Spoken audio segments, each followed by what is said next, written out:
17. It actually has a number of different panels and lots of mats and layers. When you're looking at cards like this, think about what colours you want it to be. Purposely left mine without decoration so that you can see the areas that you can decorate and it's really clear for you to be able to see the detail. The first thing we're going to do is to actually build the card itself, and then I'm going to talk to you about this mechanism inside. This isn't one of the die cut, one of your scan and cut files, but it's a little tip I want to talk to you about. So the first thing that we're going to do is to build the actual card itself. So you've got two of these label shapes that are going to go together to build the card, the card foundation. And we've got a number of them in different colours, so you've got different mats and layers, everything lined up to create the look and feel of the card. First thing that we need to do is to join these two panels together. Now, there are a lot of pieces in this collection, this particular card, that look the same or very, very similar. So the way to actually identify the difference between them is check the sizes, the widths and the lengths of these. It will help you when you're coming to actually put them together. You can see, although this one looks the same, it's actually considerably shorter. So we're going to place this so that one's on top of the other. The reason we need to cut this in two pieces is because, of course, our A4 cardstock isn't long enough for us to be able to cut it in one. When we're creating, whoops, let me just stick that together. I didn't allow that long enough to dry. When we're creating these cards, what we do tend to happen is that we have this dimension. The card actually creates the easel. You'll find what you've got is one of the panels is shorter than the other. That's so that we're giving balance. We're going to put a lot of weight on the front. We want the weight to be able to lean back. So the mats and layers that are going to be put on here are you're going to use to add the dimension itself.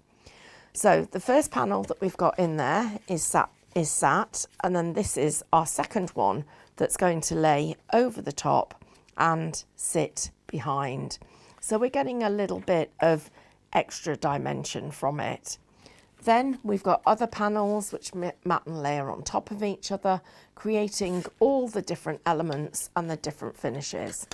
So now, knowing which way we need to be able to mat and layer, I'm looking at where these are going to fit. If I try and put them on the reverse side, they're going to be too short. Don't be tempted to cut them off. That's not the purpose of the actual project. So our adhesive is going to go around the outside edge. You can do this using your foam on a roll, using finger lift tape, red liner tape, whatever is your preferred choice. The next thing that I'm going to do is layer up my design. I'm choosing to do these flat because there are elements in here that I think are quite interesting that I want to be able to plan and add the dimension at the last minute. Next two panels that I've got are these. One of them is going to go over the bottom, as you can see there, and the other one is actually going to sit over at the top. It's quite interesting when we're designing these cards. Now, these actual particular designs, none of these have been dies in the past. So everything that you're getting is new and unique. And here, when I'm putting my adhesive on, I'm going to go across the actual card base rather than putting it onto here. That way, I'm sure that I don't get too much adhesive or I get it in the wrong place. So there's my next panel. All of that ready. Checking that I've got equal distance at either side so it finishes it off. Next thing that I've got is this fabulous panel, and it's going to sit over the top. I want to be able to see just a little bit of the black at the top and also be able to see the white at the bottom. There's some feathering on the cutting from the scan and cut. You can either get that off with a sanding block or just run your finger around the edge and make sure that you actually just tuck in those little fibres. And then finally, I've got one more panel that's going to sit right on the middle. So I'm just going to get rid of those panels, those fibres there. So this is now going to be the centerpiece.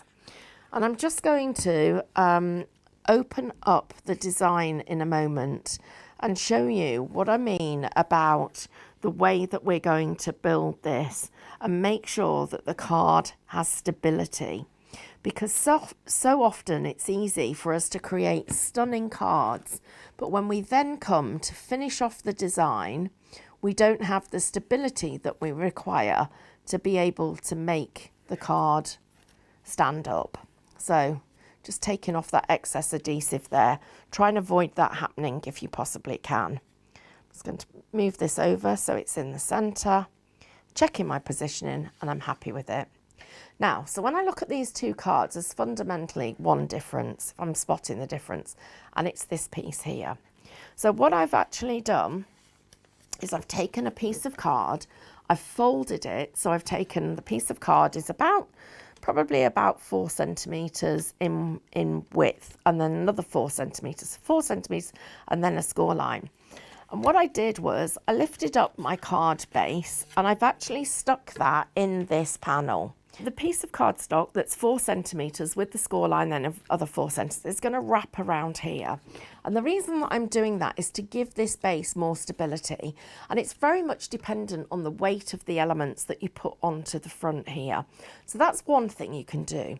The other thing is I'm going to open these both up and you can look at another element. And it's this zigzag.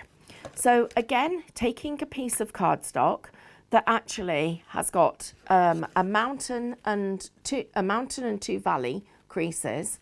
It gets stuck on, and what it does is it holds this card together. So that's a little tip for you, taking a piece of card, folding it, and we're going to actually place it inside the card itself so that the card won't open completely. That's the actual negative element of it. The positive element is, even when it's stood up with all that weight on the front, it holds its shape. So where would we write our message? Well, the message could go on the front. The message could go in this space here. The message could go on either side, or in fact could go on the back. If you're working with a lightweight front, that won't be necessary. But I wanted to share that little tip with you in case when you have put the weight that you want to put on the front with your decoration, you find it doesn't want to hold its shape.